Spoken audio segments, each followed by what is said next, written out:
The transport shuttle kicked up red dust as it touched down on Greenhold's surface. Daniel Worth grabbed his gear bag and stepped onto the ramp, squinting against the double suns hanging low in the purple sky. Around him, dozens of other colonists from a half-dozen species scrambled to claim their assigned plots of land. This was it. The Galactic Settlement Bureau's newest frontier world, open to anyone willing to risk everything for a fresh start. Daniel had left behind a failed marriage and a construction job on Earth's Arctic stations. Now he owned nothing but the clothes on his back, a toolbox, and 1 square kilometer of alien soil. Plot 73, report to the registration pavilion. The automated voice crackled through speakers mounted on temporary poles. Daniel shouldered his bag and walked toward a large tent where Hollis, the Mendra administrator, sat behind a folding table covered in digital tablets. Hollis looked like an oversized otter with gray fur and worried eyes. His species valued order and safety above all else. Name? He asked, tapping at a screen. Daniel Worth, Earth Colony. Hollis scanned through files. Ah yes, human, single applicant. Construction background. He looked up with concern. You understand the deadline? Storm season begins in 6 standard cycles. Your structure must be completed and certified before then, or you forfeit your claim. I understand. Many species find the timeline challenging, humans especially. Your kind tends to overthink. Hollis handed him a data chip. This contains your plot coordinates, building regulations, and supply voucher. Standard package only. Good luck. Daniel took the chip and headed toward his assigned land. Along the way, he passed other colonists already hard at work. A Bravaki named Rin was assembling prefabricated wall panels with mechanical precision. The insectoid's 4 arms moved in perfect coordination, clicking pieces together like a living machine. His shelter was already taking shape, a perfect geometric dome that would be finished within 2 days at this pace. Further on, Petra the Quill was constructing an elevated platform. Her species came from a world of flying predators, so they always built upward. She worked quickly, her feathered hands securing support beams while her wings maintained balance. Her structure would be done in 3 days, maybe 4. Daniel reached his plot and dropped his bag. The land was flat and empty, stretching toward distant mountains. Good soil underneath the dust. A small stream ran along the eastern boundary.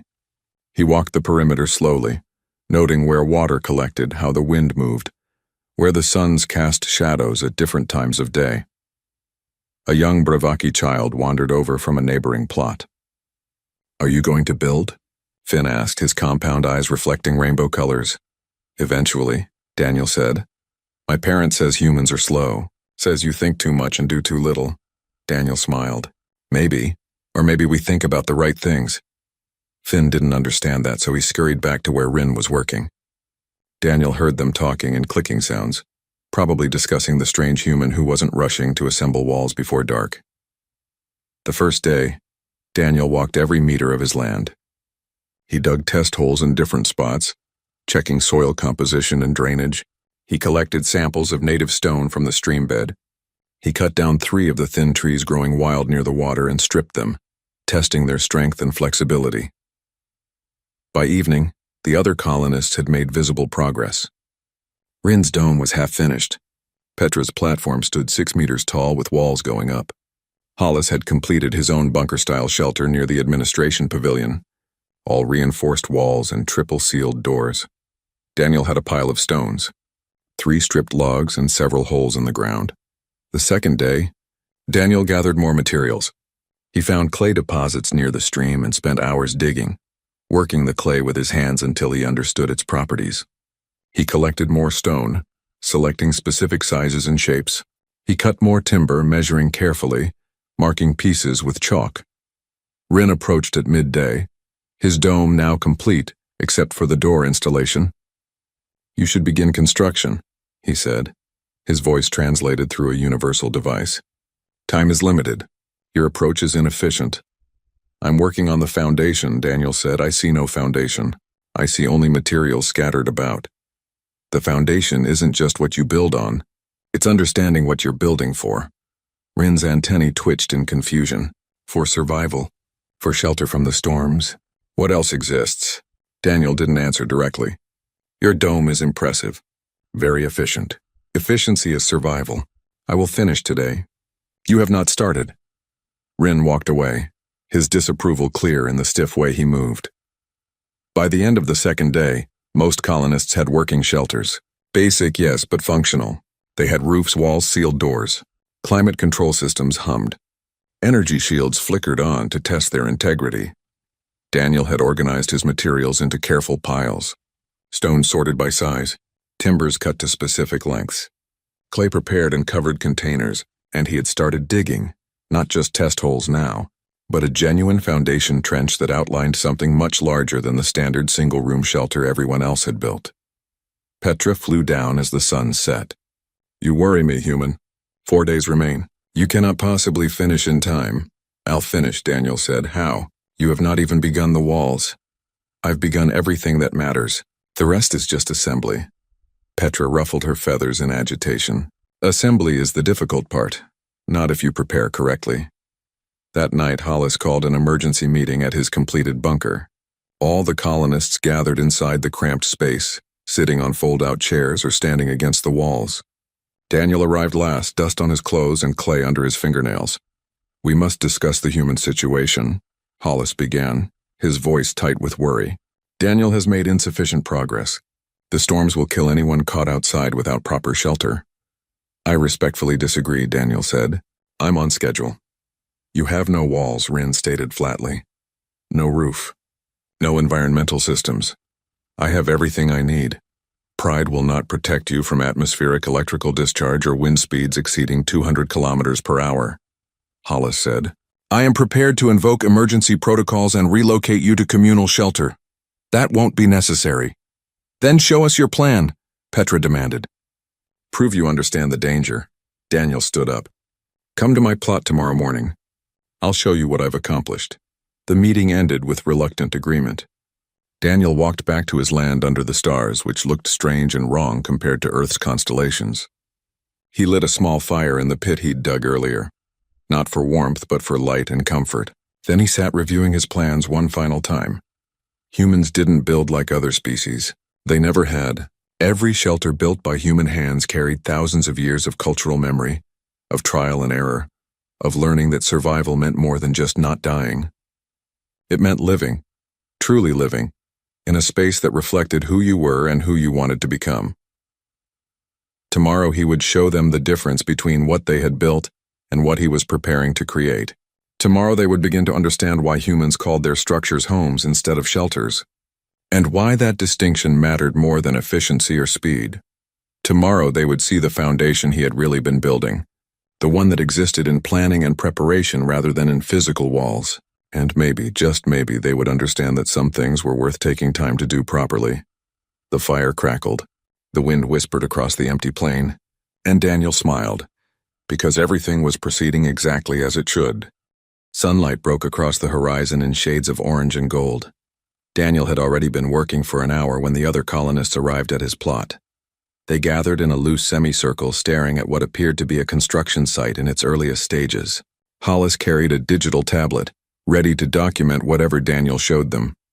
Rin stood with his forearms crossed, skeptical. Petra perched on a rock, her wings folded tightly against her back. Several other colonists had come too, curious about the human who seemed determined to fail. "This is what you wanted us to see?" Rin asked, gesturing at the shallow trenches and piles of materials. "Holes in the ground and sorted stones?" "Let me show you properly," Daniel said. He walked to the first trench line, which formed a rectangle roughly 10 meters by 8 meters. "This is the foundation trench. I've dug down to the clay layer and filled it with compacted stone. This distributes the weight of the walls and prevents settling." "Why does weight distribution matter?" Petra asked. "Energy barriers support our structures. They require no foundation. Energy requires power. Power systems fail. Stone doesn't," Daniel said.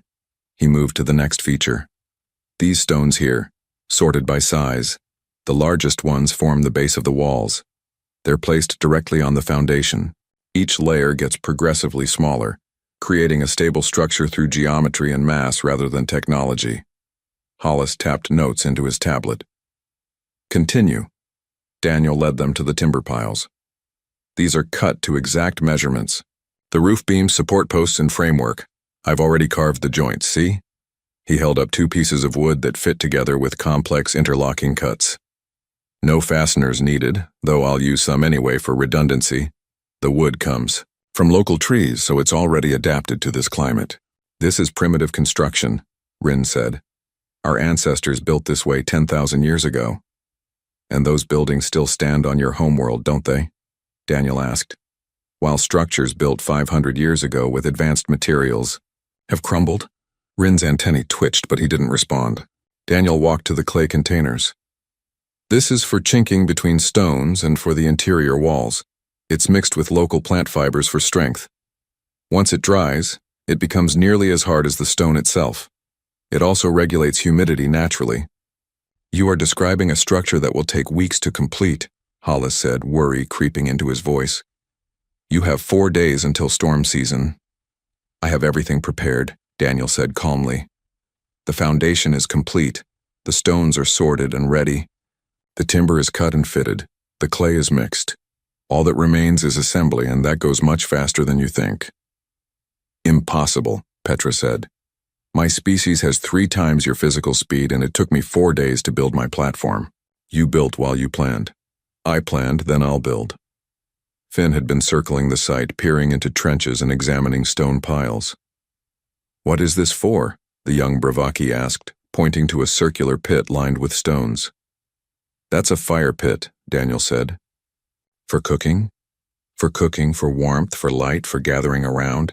Humans have built fires in their homes for hundreds of thousands of years. Fire inside a dwelling? Hollis's fur bristled. That violates Safety Code 7.3. Open flames and enclosed spaces present unacceptable risk.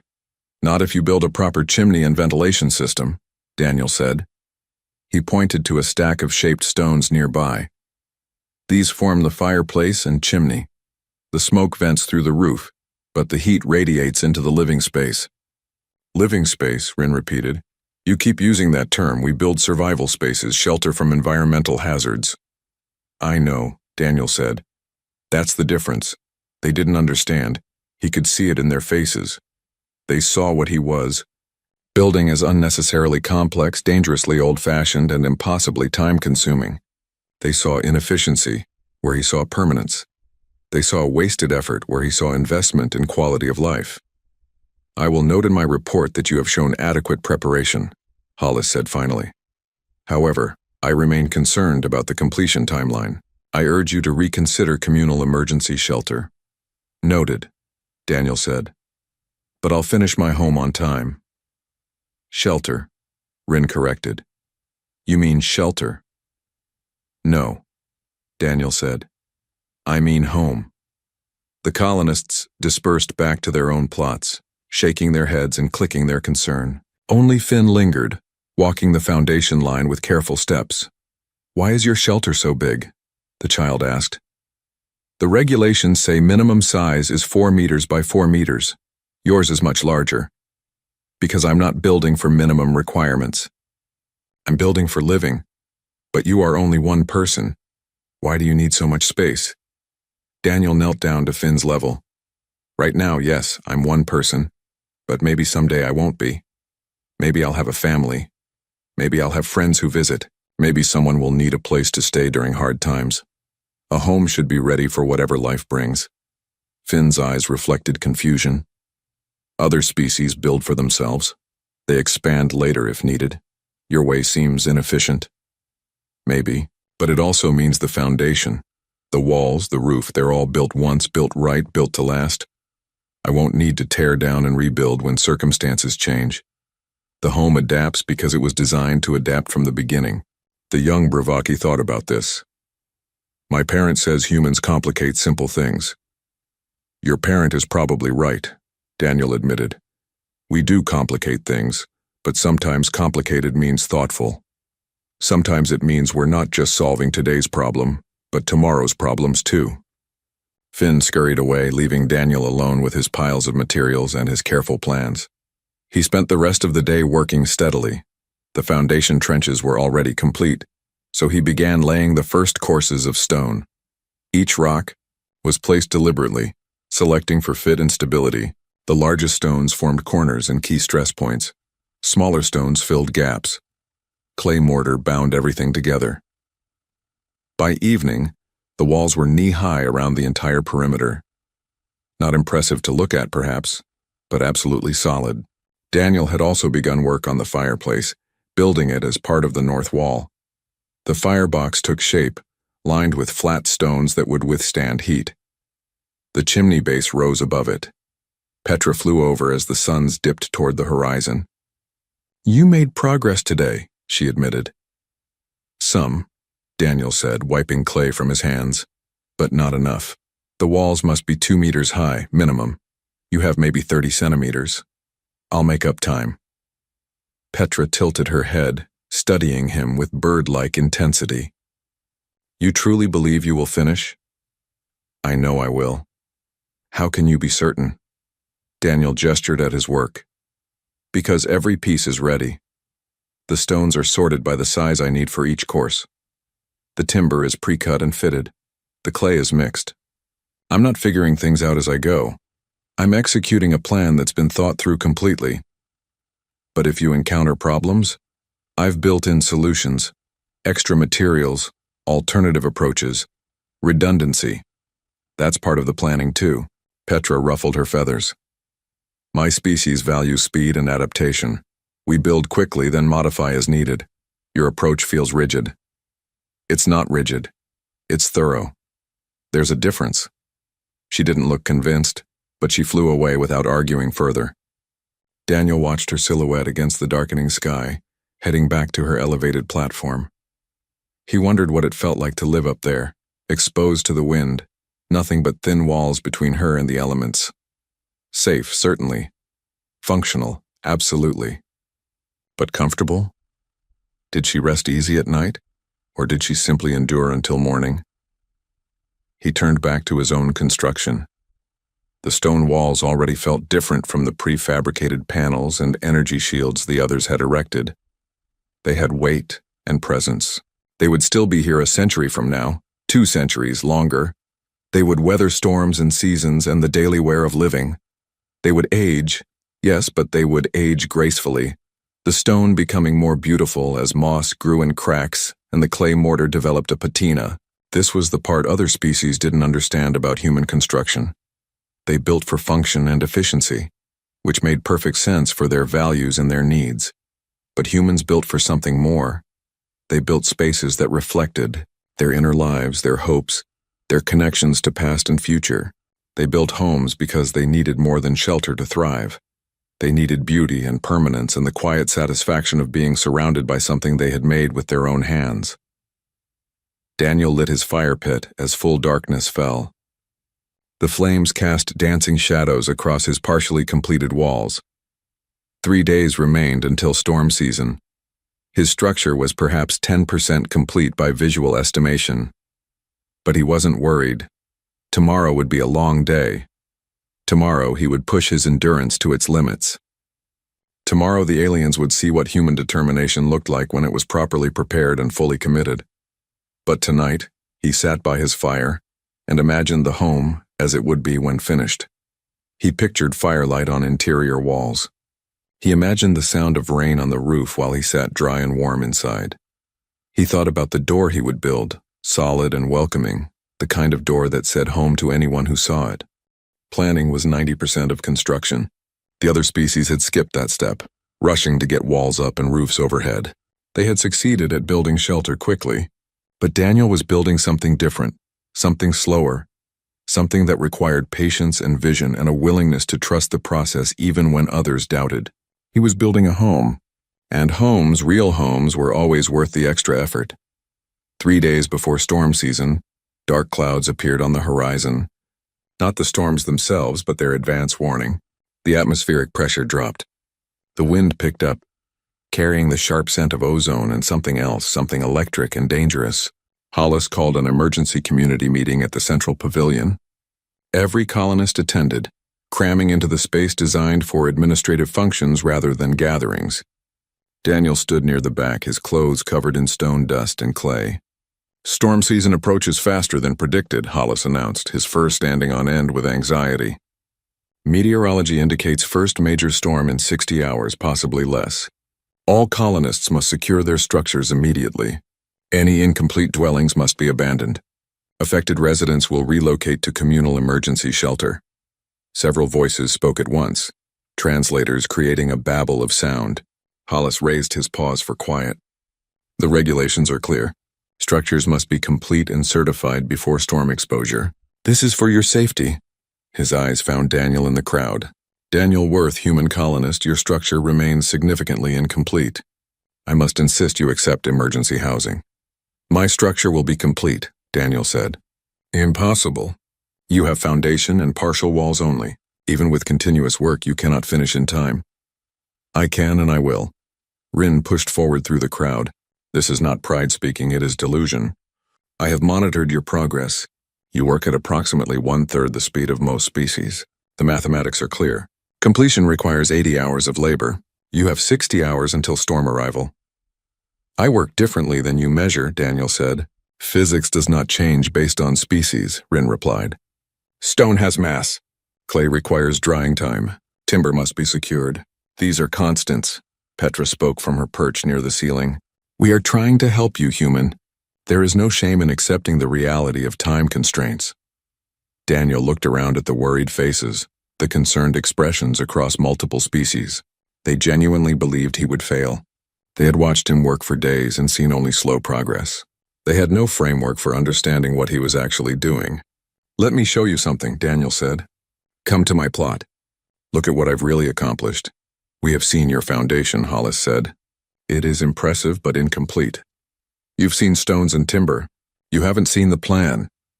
Reluctantly, the group followed Daniel across the settlement to his plot. The suns hung low, casting long shadows across his partially built structure.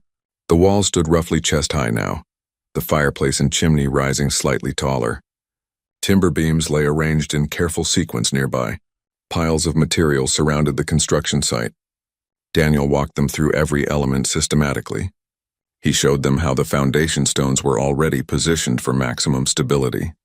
He demonstrated how the wall stones fit together, each course interlocking with the one below.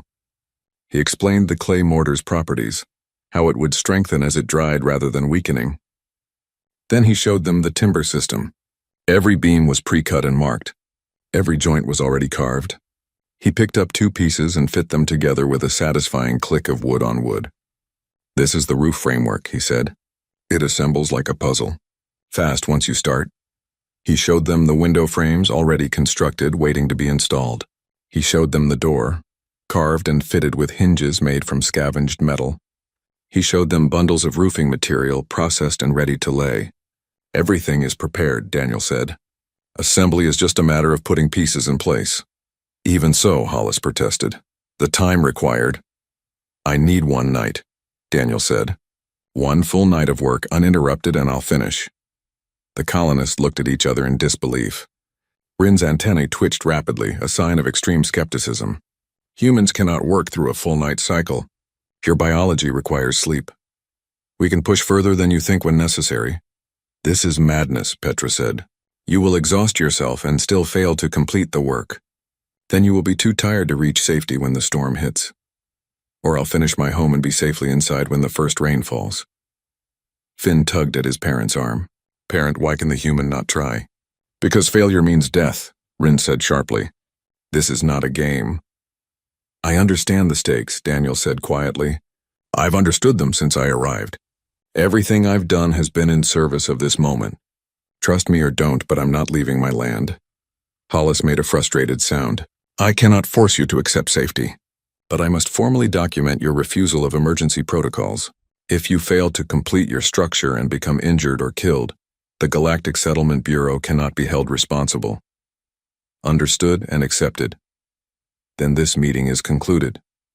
All other colonists return to your structures and prepare for storm conditions. We reconvene in 3 days after the first storm passes. Hollis paused, assuming we all survive. The crowd dispersed slowly, casting backward glances at Daniel and his incomplete walls. Some looked worried. Others looked angry, as if his stubbornness offended them. Finn waved a small appendage before being pulled away by Rin. Daniel stood alone as the sun set. Around him, his materials waited in organized piles. His partially built walls stood solid and ready for more height. The foundation beneath his feet was absolutely stable. Everything was prepared exactly as it needed to be. He had told them the truth. He needed one night. One long, focused night of continuous work. Humans were capable of incredible things when properly motivated, when they had prepared thoroughly, when they understood exactly what needed to be done. Other species might be faster in short bursts. They might have more limbs or better coordination or superior strength. But humans had something else. They had endurance. They had the ability to push through exhaustion and discomfort toward a distant goal. They had stubbornness and pride and a refusal to quit even when quitting made logical sense. Daniel ate a simple meal as darkness fell completely. He stretched his muscles. He wrapped his hands to prevent blisters. He filled water containers and placed them at strategic points around the construction site. He checked his tools one final time, making sure everything was sharp, tight, and ready. Then he lit his fire pit, not for warmth but for light and for something more. Humans had built by firelight for thousands of generations. There was something primal about it. Something that connected him to ancestors who had raised shelters against predators and weather with nothing but stone tools and determination. The flames cast dancing shadows across his walls. Daniel picked up the first stone for the next course and set it carefully in place. Then another. Then another.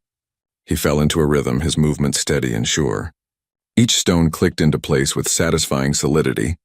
Each joint filled with clay mortar. Each course rose level and true. Hours passed. The moons crossed the sky. The fire burned down and Daniel added more wood.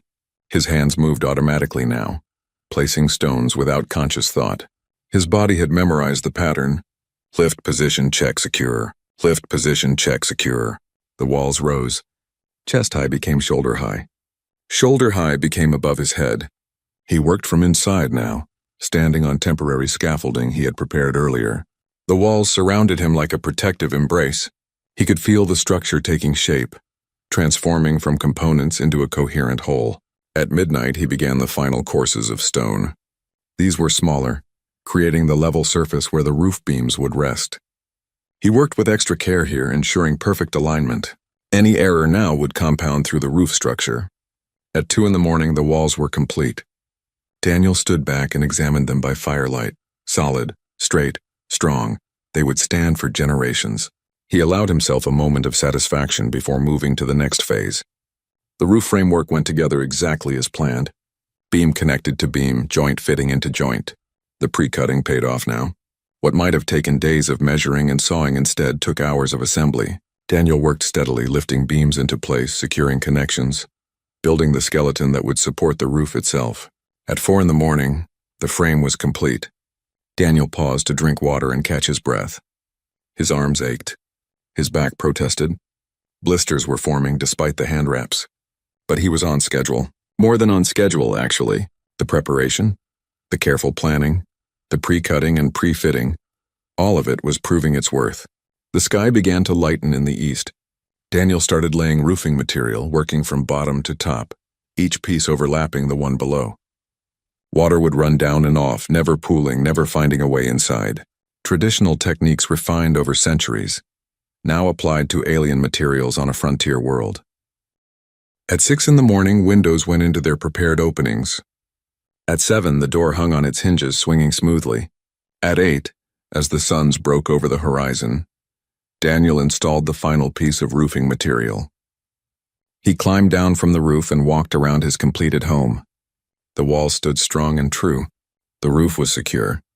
The chimney rose proudly against the morning sky. Windows reflected the growing light. The door waited solid and welcoming. Daniel went inside and lit kindling in the fireplace he had built into the north wall. Smoke rose up the chimney and emerged at the top. The system worked perfectly. Heat began to radiate into the interior space. He heard voices outside. Colonists were emerging from their structures, starting their daily routines. Then he heard the exclamations, the surprise, the disbelief. Daniel stepped outside. Rin stood frozen, staring at the completed home. Petra circled overhead, her wings beating rapidly. Hollis ran across the settlement, his tablet forgotten in his dwelling. Finn broke free from Rin and ran to Daniel. "You finished." "You said you would and you did." "I did," Daniel confirmed, his voice rough with exhaustion. The colonists gathered, walking around the structure, examining the stonework, the timber joints, the careful craftsmanship. They looked at each other in confusion and wonder. They looked at Daniel with new understanding. "Impossible," Rin whispered. The calculations said impossible. "Your calculations measured my earlier work pace," Daniel said. "They didn't account for what happens when the preparation is complete and everything comes together." Thunder rumbled in the distance. The first storm was perhaps 24 hours away now, arriving even faster than predicted. But Daniel's home stood ready, smoke curling from its chimney, a testament to human planning and human endurance. And every colonist who saw it understood that they had witnessed something remarkable, even if they couldn't quite name what it was. The storm arrived at sunset the following day. Dark clouds rolled across the sky like a living thing, swallowing the light. Lightning flickered in the distance. The wind began to howl, carrying the first cold drops of rain. Daniel sat inside his home, feeding small logs into the fireplace. The flames cast warm light across stone walls. Outside, the storm raged. Inside, he was warm and dry and safe. Thunder shook the ground. Rain hammered the roof. But the roof held. The walls stood firm. The chimney drew smoke upward and out. Everything worked exactly as it should. He had slept for 12 hours after completing the construction. His body had demanded rest and he had given it. Now refreshed despite lingering soreness, he simply existed in the space he had created. There was satisfaction in that. Deep satisfaction that went beyond the practical matter of having shelter from the storm. A knock came at the door. Daniel rose and opened it. Rin stood outside, rain streaming off his exoskeleton. Behind him, other colonists huddled against the wind. "The climate control system in my dome has failed," Rin said without preamble. "Power consumption exceeded projections. Internal temperature is dropping to dangerous levels." "Come in," Daniel said, stepping aside. Rin hesitated. "You would allow this?" "Of course. Why wouldn't I?" The Bravaki entered, followed by Petra, Finn, and 3 other colonists Daniel barely knew. They crowded into the main room, dripping and cold. Daniel gestured toward the fireplace. "Warm yourselves. I'll make something hot to drink." He busied himself at the simple kitchen area he had built into one corner, a small stove, scavenged and installed during those final hours of construction. Water from a container heated over the flame. He added herbs from earth seeds he had brought, creating a simple tea. The colonists gathered around the fireplace, holding their hands toward the warmth. Rin stood awkwardly, his forearms uncertain. Daniel offered him a cup of tea. The Bravaki accepted it with something like confusion. "You built more than required," Rin observed, looking around. "The regulations specify minimum 4 meters by 4 meters. This structure is 3 times that size." "Yes," Daniel said. "Why waste resources on excess space?" Daniel gestured at the group crowded in his main room. "This is why. Right now, this space is being used by 8 individuals. Your dome is designed for 1. When your systems failed, you had nowhere to go except here." Petra ruffled her damp feathers. "Your point is made, human. But still, the inefficiency. You use 3 times the materials, 3 times the labor, 3 times the energy. And I have 3 times the functionality," Daniel replied. He pointed to different areas of the open interior. "That space is for sleeping. That area is for cooking and food preparation. That corner will be storage. This central area where we're gathered is for living, for gathering, for being together." "Being together is not a survival requirement," Rin said. "No," Daniel agreed. "It's a living requirement." Thunder crashed directly overhead. The walls absorbed the sound, muting it. The fire crackled. The tea warmed cold hands.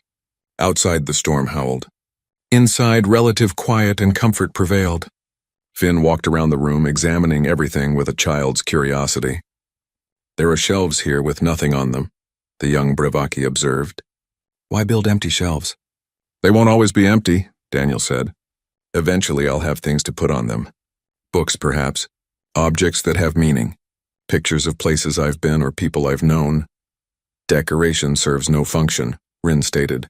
"It serves a psychological function. Humans need more than bare walls. We need reminders of who we are, where we've come from, what matters to us." One of the other colonists, a quiet Mendra named Brooke, spoke up. "In my shelter, I wait for the storm to end. Here I forget the storm exists." That simple statement hung in the air. The others looked at Brooke, then at each other, then at the space around them. Daniel saw understanding beginning to dawn in their expressions. The temperature, Rin said suddenly. It is stable, but I see no climate control systems. The walls are stone, Daniel explained. Stone has high thermal mass. It absorbs heat during the day and releases it slowly at night. In cold weather, the fireplace heats the stone, which then radiates warmth for hours. The system regulates itself naturally. And if the fire goes out, the walls retain heat for a long time. And wood is a renewable resource. As long as I can collect fuel, I have heat. Your dome depends on power systems, which depend on supply chains, which can fail. Rin's antennae drooped slightly. I am beginning to understand the flaw in my approach. The storm continued through the night. More colonists arrived, their various shelters proving uncomfortable or problematic in different ways. Petra's elevated platform swayed in the high winds, terrifying despite being structurally sound. Hollis's bunker was secure but claustrophobic, the sealed doors making him anxious. Brooke's standard shelter leaked, water finding gaps in the prefabricated seams. Daniel's home became an unofficial gathering place. He shared his tea, his fire, his space. The colonists sat together, no longer isolated in individual survival pods. They talked. They shared stories about their homeworlds. They laughed at Finn's questions and Rin's increasingly embarrassed admission that efficiency was not everything. How did you know to build this way? Petra asked during a lull in conversation. Your species must have extensive training in domestic architecture. Not really, Daniel said. Humans just build homes naturally. We've been doing it for hundreds of thousands of years. The specific techniques change, but the underlying philosophy stays the same. Which is that a dwelling should nurture life, not just preserve it. That the space where you live affects how you live. That being comfortable and feeling secure are different things, and both matter. Rin stood and walked to one of the windows. Rain streamed down the outside, but the interior remained dry. My dome is more energy efficient.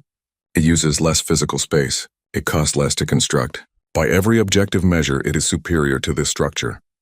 But, Daniel prompted. But I do not wish to return to it, Rin admitted quietly. When the storm passes and repairs are complete, I will be able to go back. The thought fills me with something I cannot name. Not fear, not sadness, but reluctance.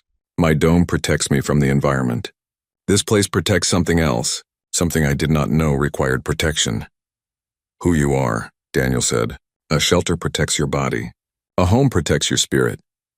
Spirit is not a scientifically measurable concept. No, but you feel it anyway, don't you? Rin's antennae curved in an expression that might have been agreement. The night wore on. The storm showed no signs of weakening. Wind howled. Lightning flashed. Thunder boomed. But inside Daniel's home, the fire burned steadily. The colonists dozed in comfortable warmth. Conversations drifted into comfortable silence. Daniel added another log to the fire and looked around at the gathered beings from half a dozen worlds. This was what he had built for, though he hadn't fully realized it until now. Not just walls and a roof for himself, but space for others. Room to gather. Comfort to share.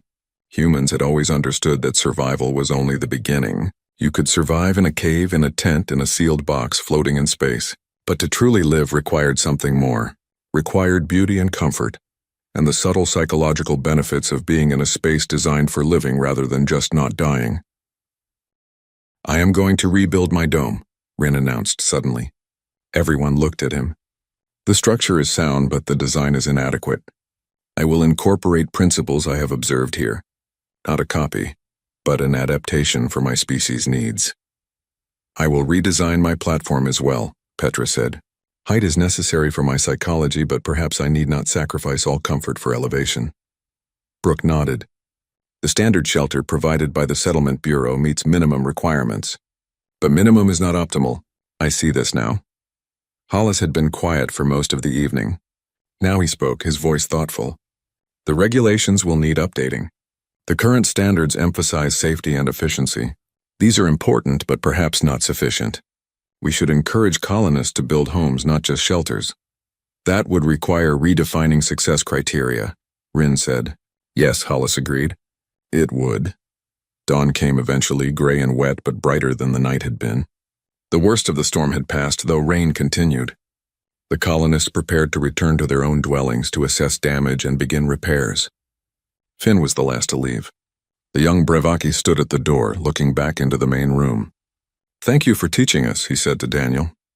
"I didn't teach anything," Daniel replied. "I just built what humans build." "That is the teaching," Finn said with surprising wisdom for a child. "You showed us what we were missing." They left and Daniel closed the door behind them. The fire had burned down to coals. The room smelled of wood smoke and wet stone and the herbs from his tea. Outside, his neighbors were returning to shelters that suddenly seemed less adequate than they had before. But inside his home, Daniel felt the deep satisfaction of having built something right. Not perfect, certainly. Not without flaws. But right in the ways that mattered most. The storm had tested his construction and found it sound. But more importantly, it had tested his philosophy and proven that humans understood something fundamental about dwelling places that other species had overlooked in their pursuit of efficiency. A shelter keeps you alive. A home gives you reasons to live. And in that distinction lay the difference between surviving and thriving, between enduring and flourishing, between existing and truly being. The rain continued, drumming on the roof. But inside, everything was warm and dry and exactly as it should be. The storm lasted 3 days total. When it finally cleared, the settlement emerged to assess damage and begin recovery. Daniel walked among his neighbors, offering help where needed. Most structures had survived intact, though many showed stress or minor failures. Rin's dome had a crack in one panel where thermal expansion exceeded design parameters. Petra's platform had held firm but terrified her during the worst winds. Brooke's standard shelter had leaked in 6 places. Hollis's bunker was sound, but he had experienced panic attacks in the sealed environment. Everyone had survived, but not everyone had been comfortable, and that distinction mattered more than the colonists had realized before the storm. Daniel helped Rin repair the cracked panel. As they worked, the Brevaki asked questions. How thick should walls be for optimal thermal mass? What materials handled humidity best? How did you calculate natural ventilation rates? "I don't calculate most of it," Daniel admitted. "Humans mostly build from experience and intuition. We know what feels right because we've lived in thousands of different structures over our lives." "Inefficient knowledge transfer," Rin observed. "Each human must learn individually, rather than accessing standardized data." "Maybe, but it also means every human has personal understanding of what makes a space livable. We're not implementing specifications, we're creating environments based on lived experience." Rin's antennae curved thoughtfully. "That explains the diversity in human architecture. Every structure slightly different, reflecting the builder's understanding." "Exactly." They finished the repair and Rin stepped back, looking at his dome with dissatisfaction. "This is adequate shelter, but it is not a home." "It could be," Daniel said. "You don't need to rebuild from nothing. Just modify what you have. Add elements that make it more than functional, such as..." Daniel walked around the dome, considering. "Windows first. Actual windows, not just viewports. Natural light changes how a space feels. Then interior divisions. Create rooms for different purposes rather than one multi-purpose space. Add personal touches. Objects that mean something to you. Color, texture, things that make it yours. These additions serve no survival function. They serve a living function. There's a difference." Over the following days, Daniel watched his neighbors begin to modify their structures. Rin added windows, carefully measuring and cutting openings in his dome. He installed interior walls, creating separate spaces for sleeping, working, and what he called social interaction. He even requested Daniel's help building a small fireplace, though the Brevaki added modern ventilation controls to satisfy his engineering instincts. Petra was more dramatic in her changes. She kept her elevated platform but expanded it significantly, creating multiple levels connected by ramps and perches. She added decorative elements that caught wind and created pleasant sounds. She incorporated plants, bringing living things into her dwelling space. When Daniel visited the modified platform, he found it transformed from a survival station into something beautiful. Brooke approached Daniel with plans sketched on digital paper. "I want to rebuild completely," the Mendra said. "The standard shelter is inadequate, but I do not know where to begin." Daniel sat with him and they worked through the design together. Brooke wanted underground elements which matched his species' instinct for burrowed homes, but he also wanted the comfort and community space Daniel had demonstrated. They designed a structure that was partially subterranean for temperature stability and psychological comfort, but with above-ground common areas featuring large windows and a central fireplace. This will take time to build, Brooke said, studying the plans. Good things usually do, Daniel replied. Word spread beyond the immediate settlement. Colonists from other sectors visited to see Daniel's home and the modifications his neighbors were making. Some were skeptical. Many were curious. A few immediately grasped what they were seeing and returned to their own plots with new ideas. Hollis called a community meeting 2 weeks after the storm. This time, the gathering wasn't in his cramped bunker, but in an outdoor space someone had designated as a common area. Simple benches had been constructed. A fire pit sat at the center. It felt more like a neighborhood than a collection of isolated survival pods. The storm revealed deficiencies in our settlement approach, Hollis began. Not in safety standards, but in quality of life considerations. Multiple colonists experienced psychological distress despite being physically secure. This suggests our building regulations are incomplete. Murmurs of agreement rippled through the gathered colonists. I propose we revise settlement standards to include livability criteria in addition to safety requirements. Structures should support not just survival but healthy living. Hollis looked at Daniel. The human has demonstrated principles that we should incorporate into official guidelines. Daniel shook his head. I didn't demonstrate principles. I just built what felt right. What I'm saying is that there isn't one correct way to build a home. Each species, each individual needs something different. But there are common elements, Rin interjected. Natural light, temperature regulation, spaces designated for different activities, personal expression. These transcend species. Perhaps, Daniel agreed, but how you implement them should vary. Petra needs height. Brooke needs earth contact. You need precise geometry. I need a fireplace and windows. Homes should reflect who lives in them. Finn raised a small appendage. Why does your home have extra rooms if you live alone? The adults grew quiet, waiting for Daniel's answer.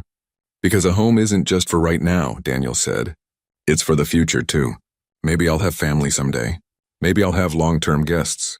Maybe someone will need shelter and I'll have space to offer them. Building for only today means rebuilding tomorrow. Building for tomorrow means being ready for whatever comes.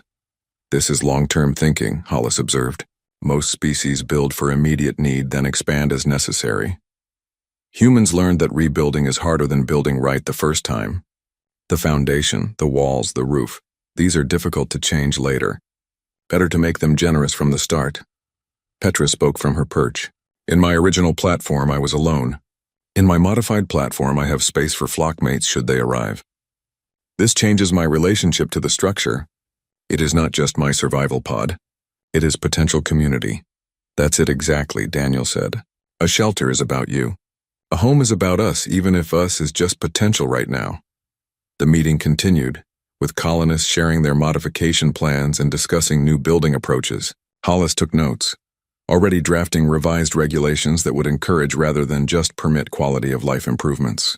As the gathering dispersed, Daniel found himself walking with a group of colonists toward his plot.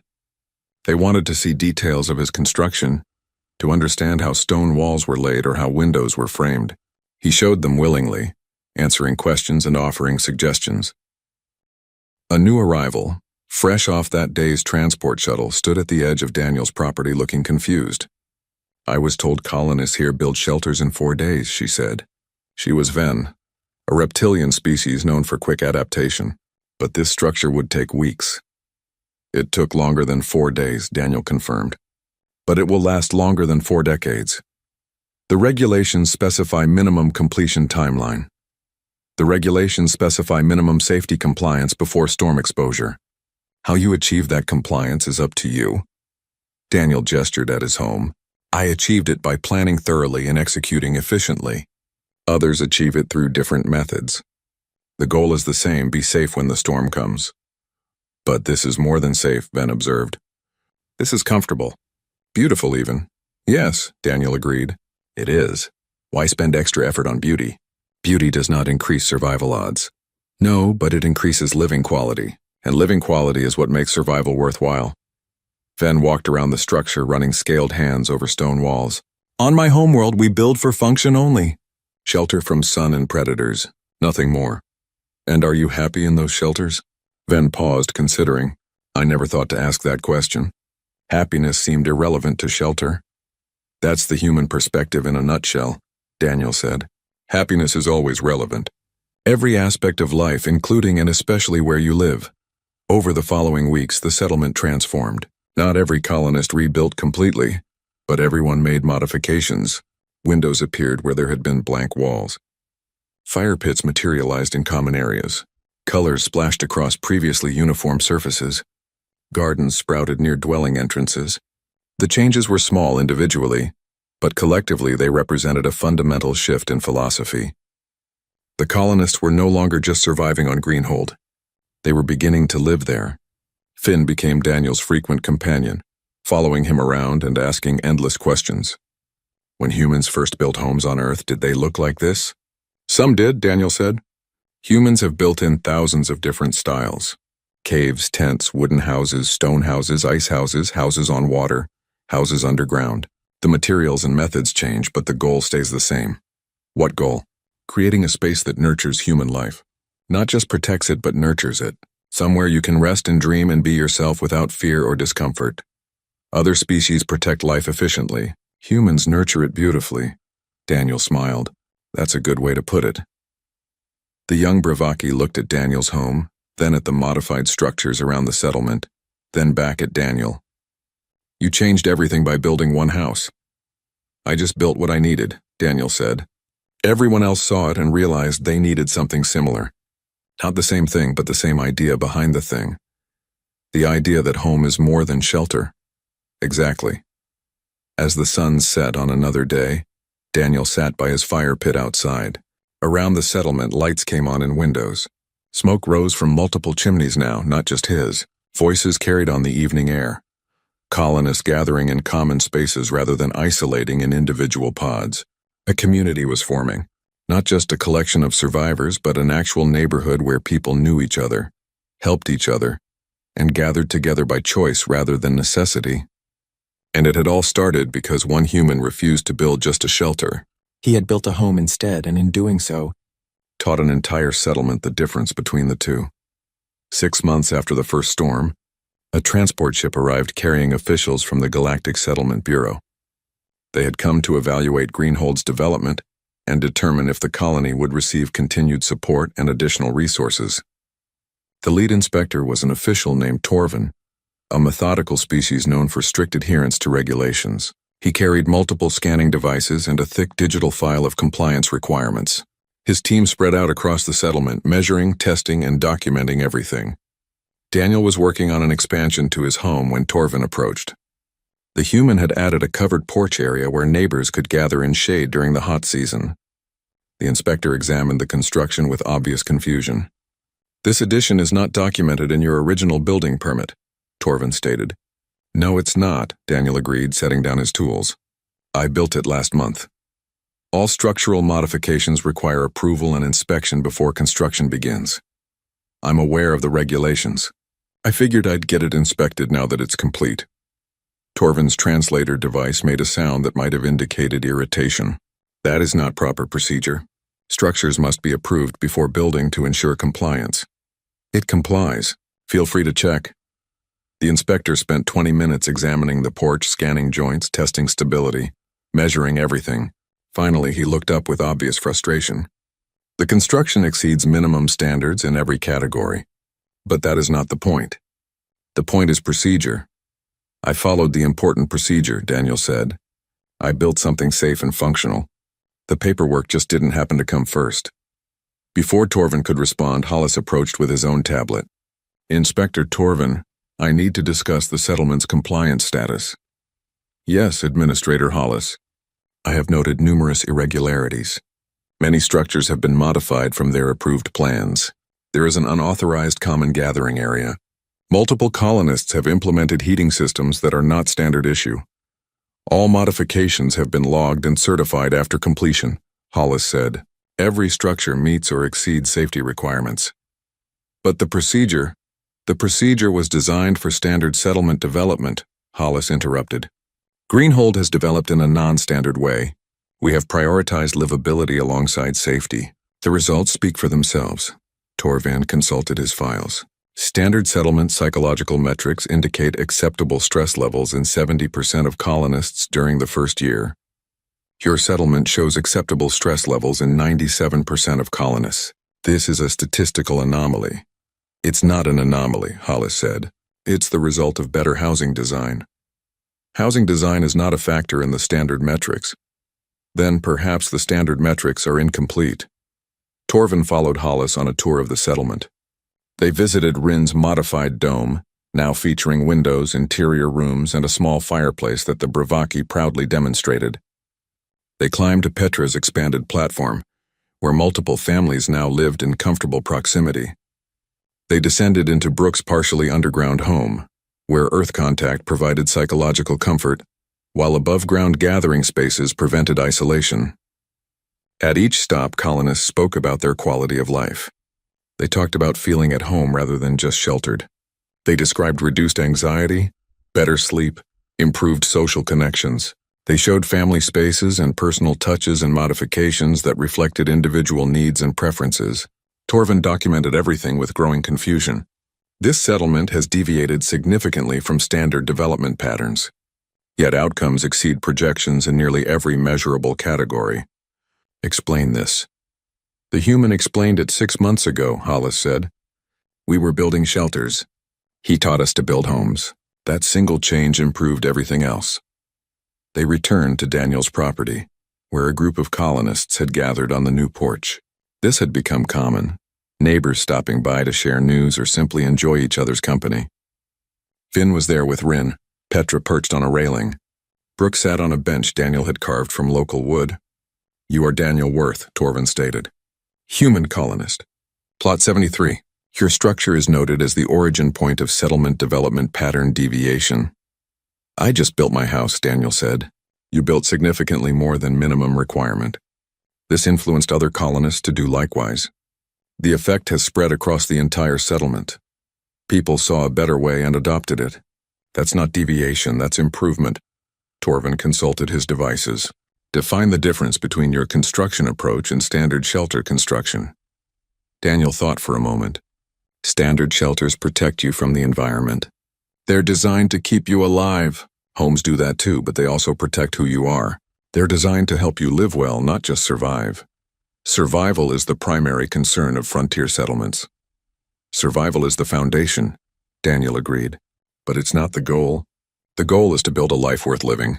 You can't do that in a space designed only for not dying. Philosophy is not measurable.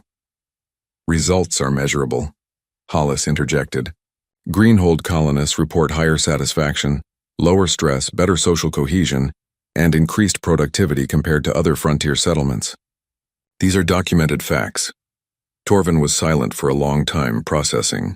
His species valued data above intuition, but the data was undeniable. Finally, he spoke. I will recommend that the Galactic Settlement Bureau study Greenhold's development pattern for potential incorporation into standard settlement guidelines. You can't make it a standard, Daniel said. That defeats the purpose. Each settlement, each colonist needs to build what works for them. You can encourage the philosophy, but you can't mandate the specifics. That creates inconsistency. That creates diversity. Diversity is strength in architecture like it is in everything else. Over the following days, Torvin and his team continued their evaluation.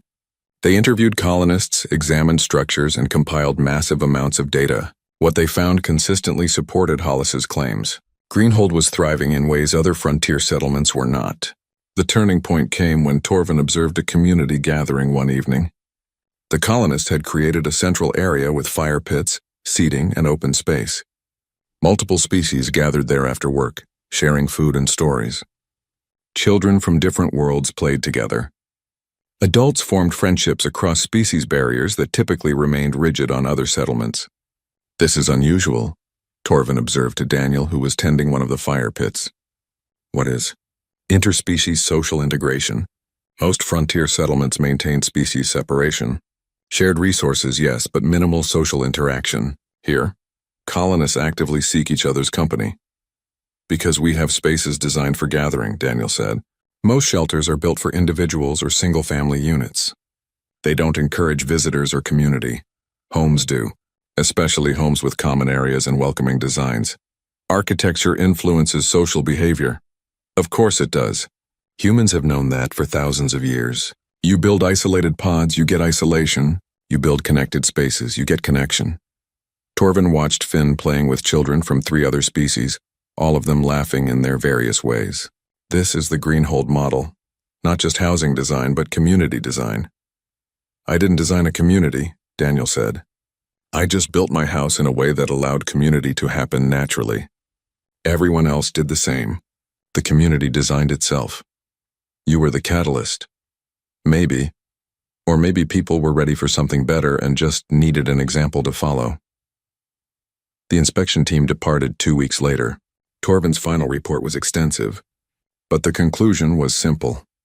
Greenhold represented a successful frontier settlement that exceeded expectations through innovative application of livability principles alongside standard safety protocols.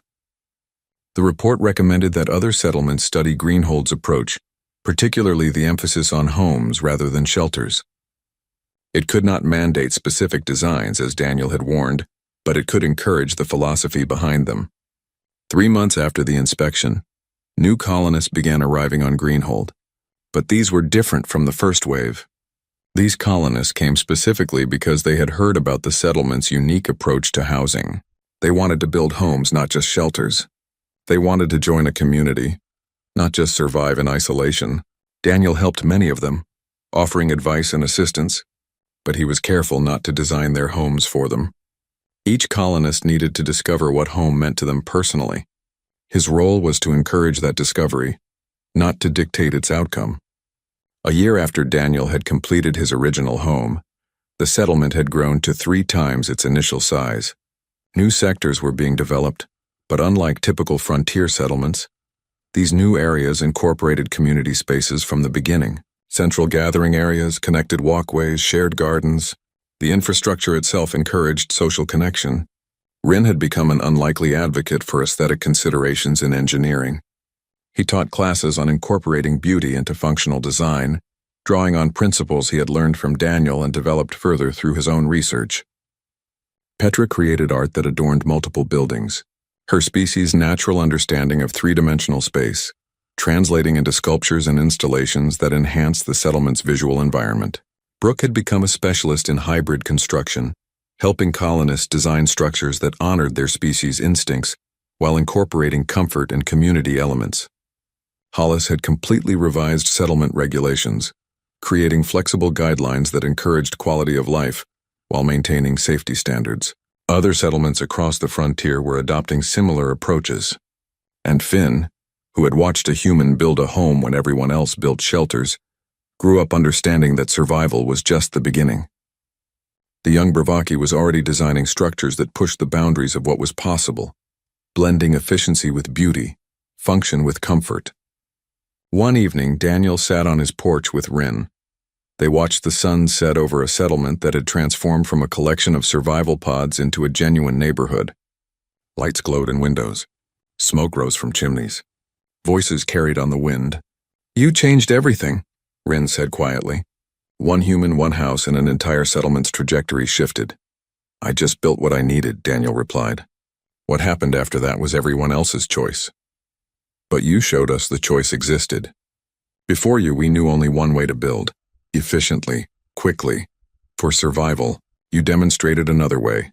Thoughtfully, permanently. For living. Humans learned a long time ago that how you live matters as much as that you live. We tend to forget it sometimes, get caught up in efficiency and speed. But eventually we remember. We always remember. Why?" Daniel considered the question. "Because we're not just trying to survive until tomorrow. We're trying to build something worth passing on to the next generation. And you can't pass on a survival pod, but you can pass on a home." Rin's antennae curved in understanding. A home carries memory, identity, continuity. These things persist beyond the individual who built them. "Exactly. My home will be here long after I'm gone. Someone else will live in it, add to it, make it their own. But the foundation I laid, the walls I built, they'll remain. That's not inefficiency. That's legacy." They sat in comfortable silence as darkness fell. Around the settlement, the community Daniel had helped create continued its evening rhythms. People returning home from work. Families gathering for meals. Friends meeting in common spaces. The ordinary patterns of life in a place where people didn't just survive but lived. A new transport shuttle descended in the distance, bringing another wave of colonists to Greenhold. They would arrive tomorrow, looking at plots of empty land and wondering how to build something that would protect them from the coming storms. And Daniel would be there to tell them the same thing he told everyone. Don't just build a shelter, build a home. The storms will come either way, but you'll face them better in a space designed for living rather than just surviving. Because in the end, that was the human contribution to the frontier. Not superior technology or physical advantage. Not military prowess or scientific innovation. But the simple, profound understanding that where you live shapes how you live, and both matter equally. Aliens built shelters to survive the storms. Humans built homes to thrive between them. And in teaching that distinction to the galaxy, humanity offered something more valuable than any technology. The wisdom to know that surviving was not enough, and the vision to build something better. The fire on Daniel's porch burned low. The suns disappeared beyond the horizon. The stars emerged, familiar Earth constellations visible even from this distant world. And in the warm glow of lights from dozens of homes across the settlement, the future took shape. One stone at a time, one beam at a time, one life at a time. Not just shelters, homes. That was the human way. That would always be the human way.